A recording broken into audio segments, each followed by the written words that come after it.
দিকে নজর রাখবো, সেখানে ভুয়ো ভোটারের হদিশ। বেওয়া এলাকার 2 বুথের ভোটার তালিকায় ভুয়ো ভোটারের হদিশ মিলল এবার মুর্শিদাবাদের ফারাক্কায়।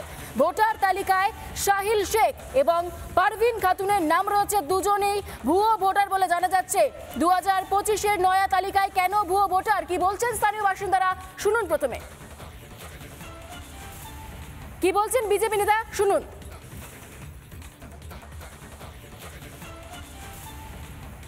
ফারাক্কায় তাহলে নিশিন্দ্রা গ্রামে মাত্র 2টো বুথে যদি এরকম 3টে ভুয়ো বা ফেক ভোটার আমরা খুঁজে পাই, তাহলে 284খানা বুথ আছে।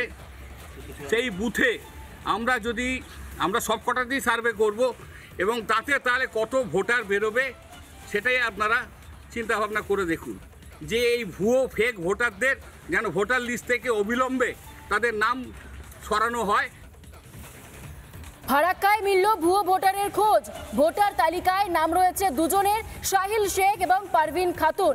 বেওয়া এলাকার 2 বুথের ভোটার তালিকায় ভূত। গ্রামে খোঁজ মেলেনি এই 2 ভোটারের, প্রশ্ন তুলে সরব হয়েছে বিজেপি।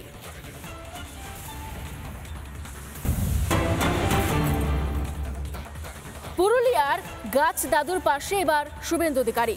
রাষ্ট্রপতি পুরস্কার প্রাপ্ত দুখু মাঝিকে সাহায্য। শুভেন্দু অধিকারীর পাকা বাড়ি নির্মাণের জন্য 2 লক্ষ টাকা প্রদান। ভিডিও কলে দুখু মাঝির সঙ্গে কথা বললেন বিরোধী দলনেতা।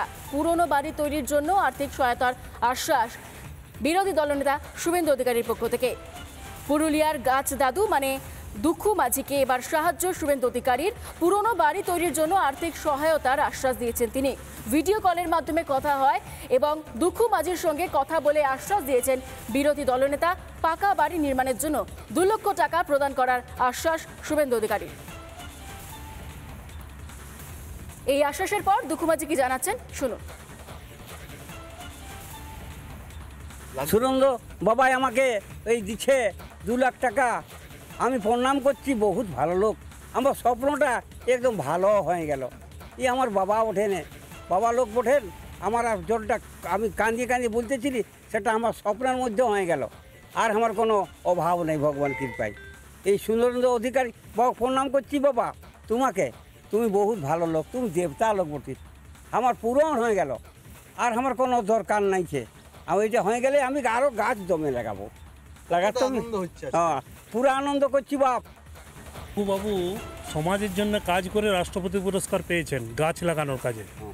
ওনার এমন অবস্থা, ঘরটা ধসে পড়ছে।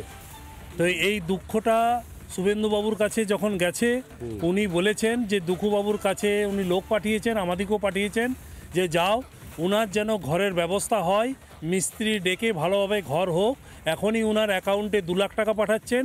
কালী পুজোর মধ্যে ঘর কমপ্লিট করার জন্যে আরও যত টাকা দরকার, 2টি রুম, বাথরুম সমেত, রান্না ঘরের চালা সমেত সব উনি খরচা শুভেন্দুবাবু নিজের বেতনের থেকে উনি সেই টাকা দেবেন, এই প্রতিশ্রুতি উনি দিয়েছেন।